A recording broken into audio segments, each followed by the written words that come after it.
Allez, bonjour à tous, on est parti pour l'analyse de Link, donc Chainlink contre l'USDT et contre le Bitcoin. On verra si on est dans des bonnes conditions pour faire de l'investissement long terme. Donc, première chose, quand on arrive sur une charte, je le répète assez souvent, c'est de placer un Fibonacci entre le point le plus bas et le point le plus haut. Donc on est en unité de temps weekly, donc une semaine est égale à une bougie est égale à une semaine. Et déjà, qu'est-ce qu'on constate? C'est qu'on est dans un retracement de plus de 88%. Si on prend le point le plus haut et le point le plus bas, on a retracé de plus de 88%. Ce qui veut dire qu'on est sur un niveau très important puisqu'on est sur les 0,886. Donc c'est un niveau FIBO très important où souvent les altes avec un bon fond d'art rebondissent dessus. Donc voilà, on est en train de créer une consolidation sur ce niveau-là. Donc ça, première chose importante. Je répète, de mon point de vue, tout ce qui est entre la zone des 0,786, 0,886 est quelque chose est une zone très intéressante pour faire du DCA, de l'investissement sur du long terme, si bien sûr vous pensez que l'altcoin est une bonne altcoin d'un point de vue fonda, d'un point de vue de votre avis sur cette altcoin tout simplement. Donc voilà, donc ça c'est la première chose, on est sur un niveau clé. On va mettre le volume profile pour voir là où il y a eu le plus d'échanges depuis la création. Donc on est sur une grosse accumulation qu'on voit très bien là. Et on est par contre sur un niveau où on aimerait aller combler ce trou dans le volume profile parce qu'on voit qu'on a une imbalance ici.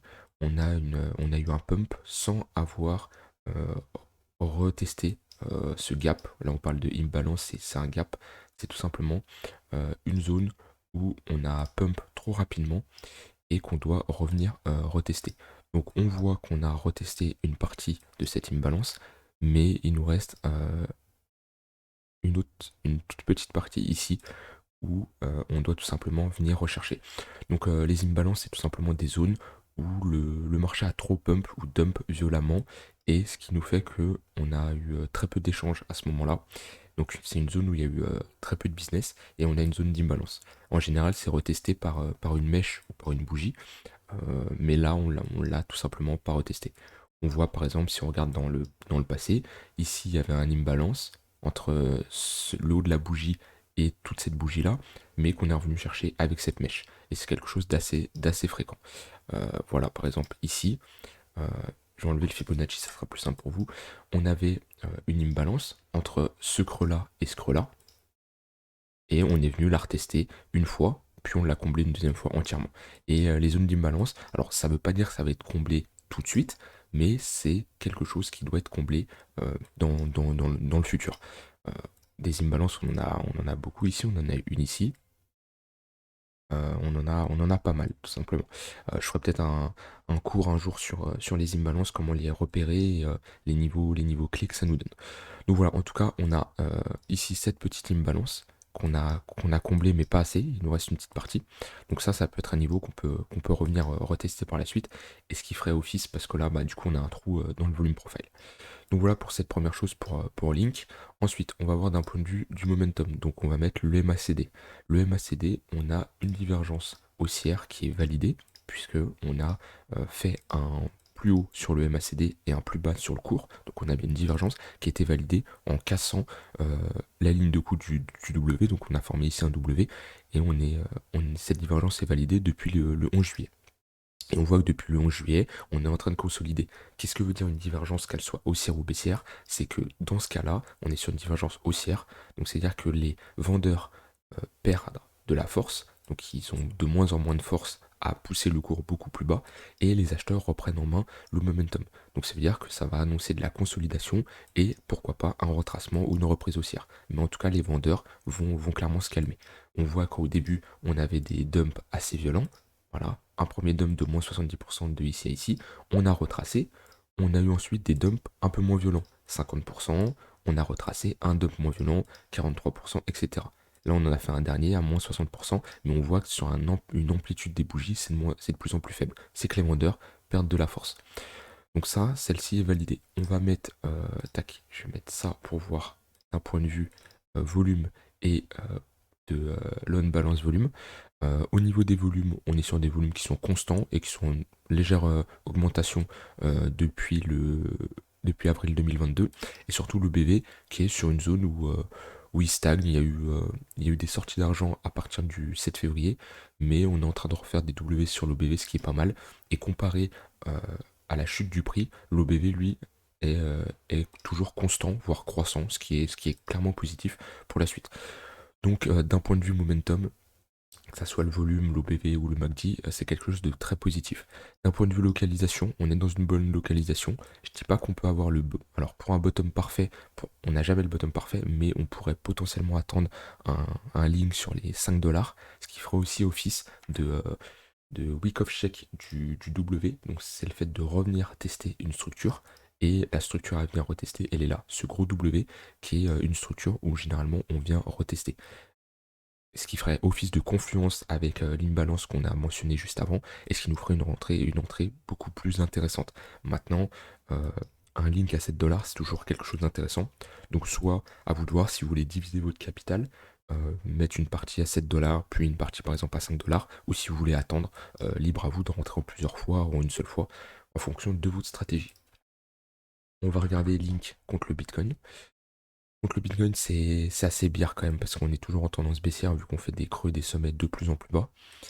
Bon, on va pas prendre l'OBV, j'aime pas regarder l'OBV en comparant une paire contre le Bitcoin. Les volumes sont clairement décroissants.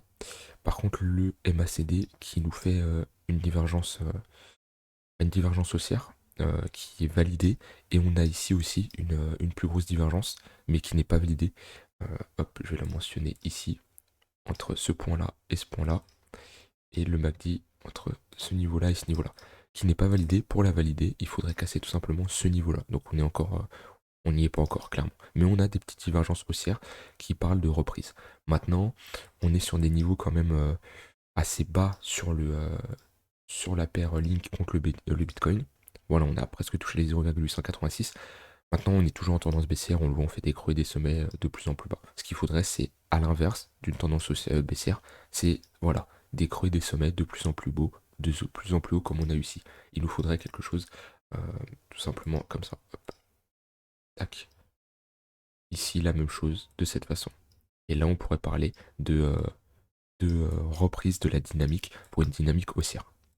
Mais ici, on est toujours en tendance baissière sur le link. Donc, ce qui veut dire que Bitcoin est toujours plus puissant que le link.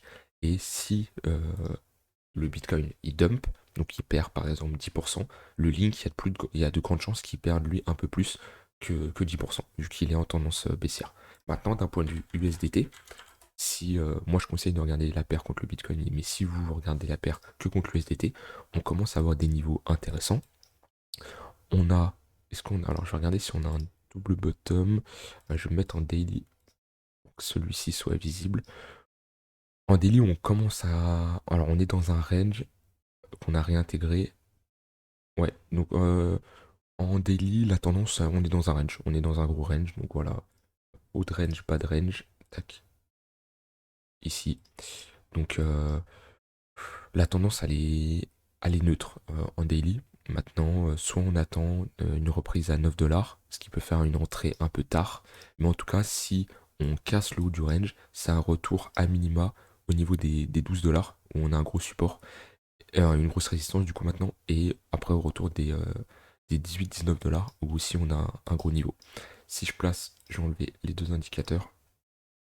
Si je place, hop, voilà, le Fibonacci en weekly, on peut faire un retour au niveau des 0,382 de Fibo, sans parler de tendance haussière sur Link en weekly, puisqu'on ferait tout simplement un rebond, chose qu'on a fait précédemment.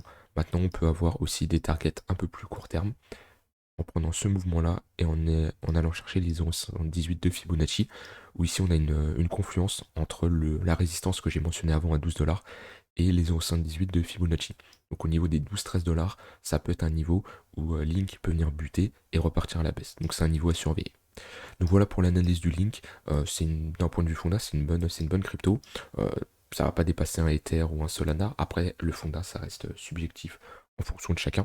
Mais Link, pourquoi pas en avoir dans son portefeuille pour les prochains mois. J'attendrai en tout cas une plus grosse accumulation, parce que je rappelle sur Link, on n'a pas fait de nouvelle ATH comparé à Bitcoin ou d'autres altcoins, ce qui nous montre qu'on a eu un gros M-top si je me mets en monthly, on voit ici on a fait une structure qui est très moche, puisqu'on est clairement sur un M-top.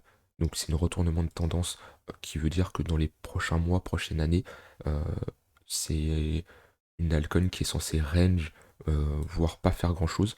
Et à l'inverse, si on retrouve un W bottom, comme on a fait ici, un magnifique W qui est très visible, hop, tac, on voit qu'on fait un magnifique W, et ben la reprise, la tendance est haussière. Donc là, il nous faudra un nouveau W pour inverser ce M, chose qu'on ne fait pas encore. Donc sur du très long terme, c'est pas la meilleure altcoin de mon point de vue. Maintenant, on peut toujours prendre un rebond sur ce genre de crypto. Donc voilà, j'espère que cette vidéo vous aura plu. S'il y a des termes que vous n'avez pas compris, rejoignez le Discord. Je réponds à toutes les questions, je fais des coachings et tout. Donc voilà, ça peut vous apporter pas mal de valeur. Et nous, on se retrouve pour une prochaine vidéo, sûrement demain. Bye bye.